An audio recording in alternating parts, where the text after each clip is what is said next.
जय जय जय जय शाश्वतम् आदिनाद ब्रह्म ओंकार शाश्वतम्। बोली राजा रामचंद्र भगवान की जय। अभिमान छोड़ के भक्त एक से एक हुए। एक तो हमने प्रसंग सुना कि अर्जुन को अभिमान हुआ कि मुझसे बड़ा भक्त कोई नहीं।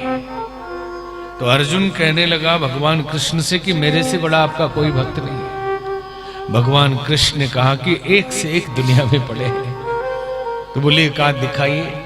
ले गए उनको राजा मोरध्वज के यहाँ। राजा मोरध्वज के यहाँ ले गए। राजा मोरध्वज के यहाँ पहुंचे, साधु बन गए भगवान कृष्ण और शेर बना दिया अर्जुन को। भिक्षा लेके आए तो बोला कि नहीं मेरा शेर खाएगा और आपकी औकात नहीं कि मेरे शेर को खिला सके। तो बोले खिलाएंगे, क्या खाएगा? आपके बेटे का मांस खाएगा। अब तो हैरान हो गए कि ये संभव ही नहीं है, और वो भी दाहिने अंग का भाग खाएगा। और जब काटा जाए तो आंसू नहीं निकलना चाहिए आंखों से, और मां बाप आप ही उसे आरी से काटिए। अब ये लोग तो निराश हो गए कि आज तक हमारे यहां ऐसा नहीं हुआ कि कोई साधु लौट जाए। आज शायद दुर्भाग्य है कि संत हमारे दरवाजे से लौट जाएंगे। बेटा उधर से आया, पिताश्री शरीर नासवान है, आपकी मर्यादा घट जाए, आपका धर्म घट जाए, शरीर रह के क्या होगा, काटिए।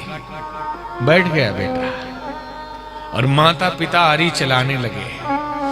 बाएं आंख से आंसू निकल गया। संत रूपी भगवान कृष्ण कहते हैं कि हमारा सिर नहीं खाएगा, आंसू निकल गया है। हमने कहा था आंसू नहीं निकलना चाहिए। तो बायां भाग बोलता है कि हम इसलिए नहीं रो रहे कि हमें तकलीफ है, बल्कि हम इसलिए रो रहे कि दाहिने भाग को क्यों ये अधिकार मिला, मुझे क्यों नहीं। दाहिने भाग को आपका शेर खाएगा, मुझे क्यों नहीं खाएगा, इसलिए मैं रो रहा। और भगवान ने परीक्षा ली, अर्जुन भी समझ गए, फिर वो ठीक हो गए। आशीर्वाद दिया, लड़का फिर से ठीक हो गया, सब कुछ हुआ। ये तो सच्चे संत है। विश्वामित्र आए हैं। भाव अगर ठीक है तो डुप्लीकेट संत के चरण में भी गिरेंगे तो आशीर्वाद मिल जाएगा। वो संत अपनी करनी का फल भोगेगा, लेकिन आपकी श्रद्धा का फल आपको मिल जाएगा। राजा मोरध्वज कहीं चले जा रहे थे, रास्ते में कुछ चोर साधु के वेश में आ रहे थे।